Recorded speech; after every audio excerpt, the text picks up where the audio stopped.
Let's kick off with something that we saw last week, which is causing a bit of a stir amongst horror fans and thriller fans, and that's The Gift.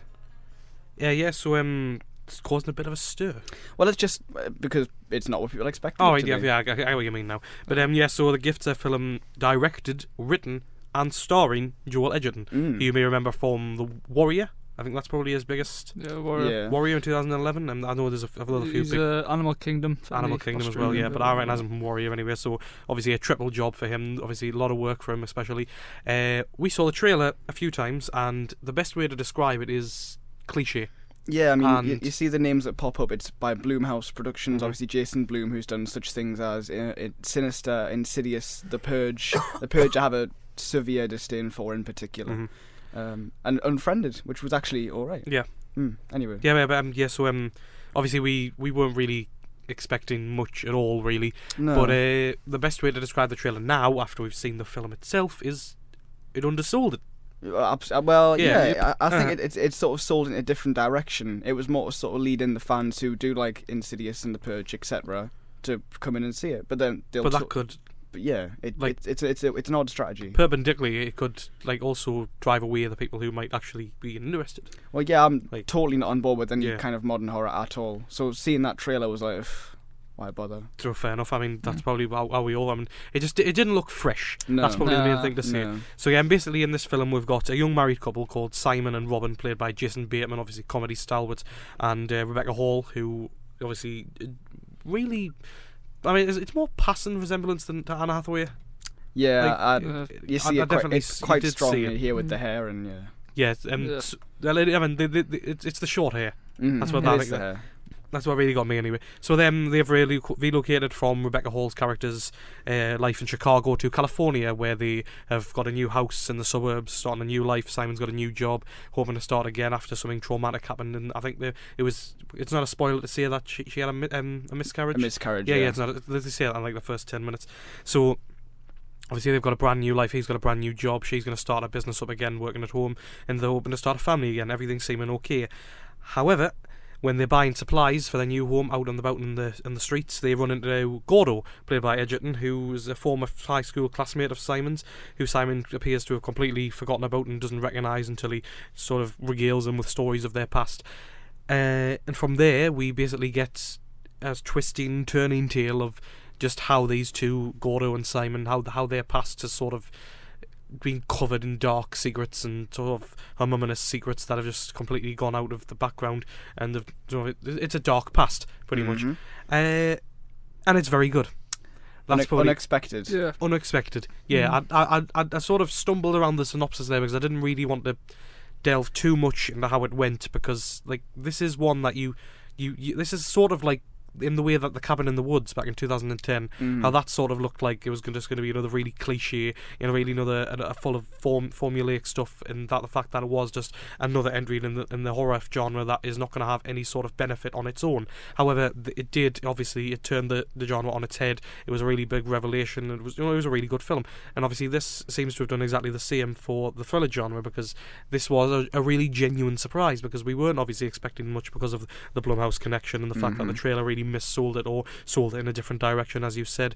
But it was generally good to see this, because it's generally quite frightening at times, because it doesn't rely. Well, it does have jump scares. Yeah. The most important thing, it does have jump scares. But most importantly, the way that it delves into that horror and the thriller aspect of it is that it uses sort of the best way is sort of the apparatus to try and use it to break the thrills that are just sort of homely, and sort of, that could actually happen in terms of relationships and sort of the morals of being a good person, rather than just, having like a killer or a slasher, something like that. It is just sort of delving into the relationships that these people have had, the pasts that these people have sort of lived, and the lives that they have sort of experienced, and the fact that they're on, Simon is not a good person, you will find that out, but it's the journey of finding that, because the trailer you can see that there is something up there, but the fact that it keeps itself so twisting and so constantly fresh throughout, and not living up, not letting up the pace whatsoever all the way through, it is really a testament to just how fresh it is, really, because it is a stylish, slick, well made thriller that really you just want to it's just genuinely interesting. Like I did enjoy every minute of it because we were. I mean, I think it's wise to say that we were pretty spoiled in the cinema because when we saw it in our screen, it was a bit of a miss, wasn't it? Public service announcement here, horror fans. I mean, don't, if you go in a group, it was a group of girls, and all must have been around sort of 15, 16 15 kind to of 17. age. Obviously this film is a 15. Spent the entire time giggling, laughing, jumping about, and they were kicking my chair, which was not good. And this is the kind of horror crowd that I'm talking about, that have been lured in by this trailer, maybe expecting a horror. That's kind of my yeah. I think they're probably one of the worst in the sense that the tension. They can't handle the tension. Like the bits when like there's an anticipation or something, you know when it's coming, you can feel the beats. They can't handle it, and they have to kind of break it somehow by giggling or talking. Yeah. Just like that's a known quantity, yeah, that isn't it? Yeah. That's part of the experience for other cinema goers. Please don't break that, because as soon as you do, like anything that was happening with that, they were giggling and everything, and I just kind of sat there like, well. Oh well. I mean, there was one jump scare, particularly when we saw it, where like it was obviously it was so telegraphed that you knew it was coming straight away. But the fact that they were sort of giggling like, oh no, this is where it's coming. It's gonna come. Look, it's gonna be Gordo, and then like it's gonna be the dog. You know, it's gonna be something like just sort of speculating. Just shut up. Like just shut up. Like honestly, I had to look back 3 separate occasions to give them the give them British the eyes of death. Yeah. You know. The British eyes of death, and every time, obviously, they just ignored me and kept going. The more you dagger them, the more they do it. That's the British way to do it, though. That fires them up. Like, on the way we came out, I know Joe was saying, like, he was just going to stand up and do his own jump scare, just boo them. You know, that would have been hilarious, but obviously we're British and we can't, because we have standards, you know, and we're normal, but it was just, like... That's the dilemma, because it's a really, like, when you're enjoying the film as well, you don't want to... It's just so irritating, because obviously we had trouble with the Babadook last year, because, like, when the... Self-inflicted. That was self-inflicted with, like, obviously when it's other people, you can't see just how irritating it can be, because... When things are happening in the cinema, it breaks you out of the experience, especially when you've got laughing and giggling and people rustling things left, right, centre, middle, you know, everywhere you can go. It's incredibly irritating, you know. Yeah. Yep. But most importantly, it didn't spoil it that much. This because it was really enjoyable. It put me in a foul mood. Yeah, it did definitely put me in a foul mood. Especially because there was like half an hour of trailers beforehand, and like the entire time they were just sitting giggling. That's the most 8 trailers. Yeah. And like for that entire half hour, just like they aren't going to shut up, and that put me in a bad mood. Yeah. And then it continued. And like, how long does it take you to eat a bag of crisps or popcorn or whatever? Someone in the back row spent about the full film, exactly like. Well. And there's somebody on their phone in front as well. Oh yeah, it's just a total waste of time. I mean, so my advice is, if you are going to go see The Gift, which you should, then pick your time wisely. Go at a time when kids aren't going to be there. Go at a time when couples who aren't really, cinema literate. Try and get there as early as you can. Yeah. Yeah. So obviously when Gordo reconnects with Simon and Robin, he starts leaving them the gifts, like I was saying, and they start off really nice, like. He gives them some fish for the pond, gives them wine and stuff, and as that sort of unravels and sort of they start to do more things together and sort of more things come out, and you realise that Simon does have a deep connection with Gordo from the past. You really get to see sort of the strain on that, and it does get really, really intense. And this is, for me, probably the best serious thing I've seen Jason Bateman in. I mean, I haven't seen him in too much apart from, say, Arrested Development and other comedies, but when I have seen him in sort of straight roles, he just doesn't seem to be, and obviously Horrible Bosses too, like Horrible Bosses too. Like, he does tend to play the straight guy. He does. Of the dynamic, he's always the one who has to.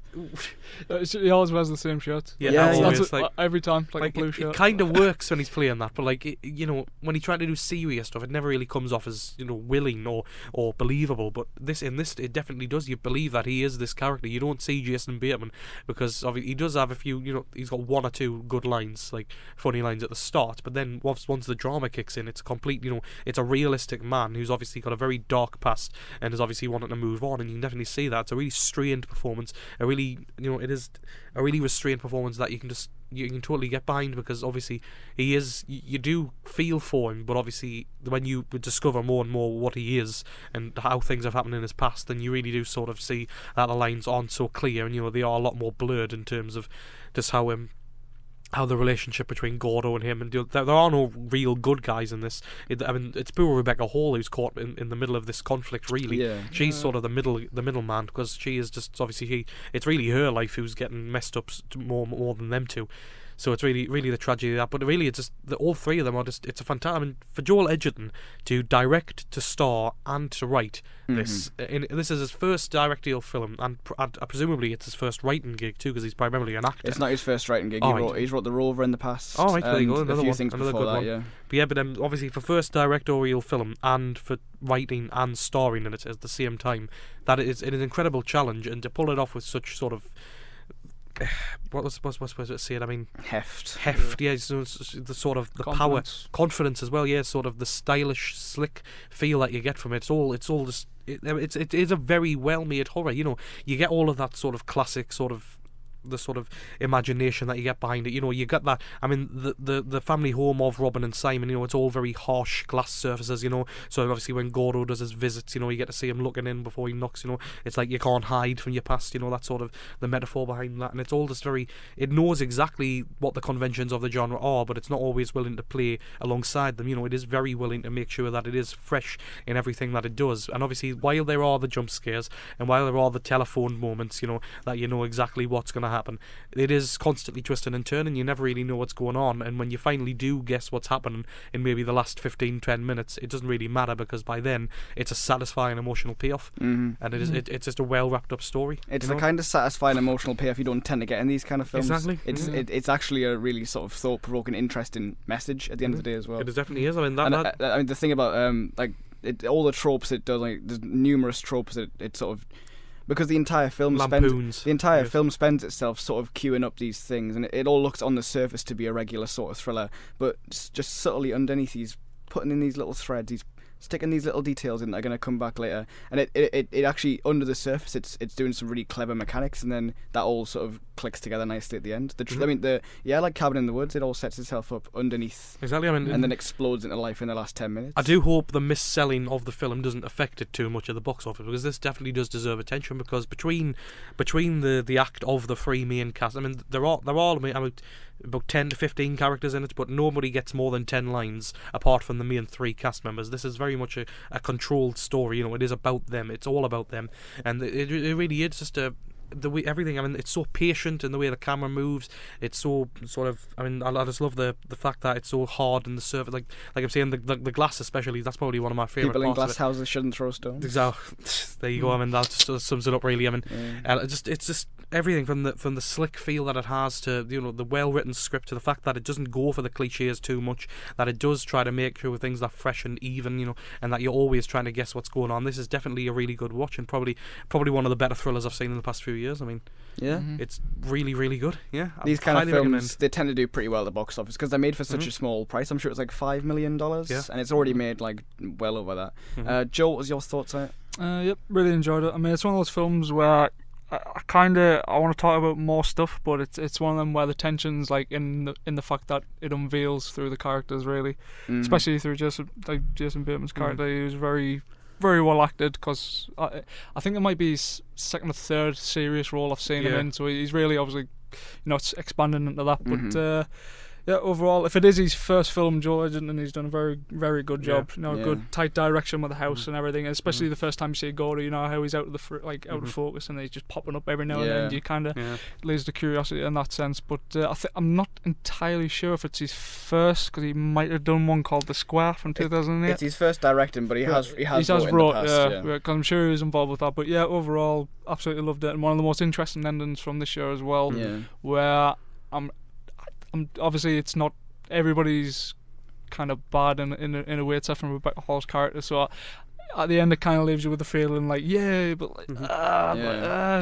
kind of in like 3 seconds, it kind of goes, oh, there's a little twist. It's one of the most interesting, not black and white endings I've seen in a long time. So gets really grim as well. It's one of those films which, if there's anybody who loves revenge thrillers, show them this, and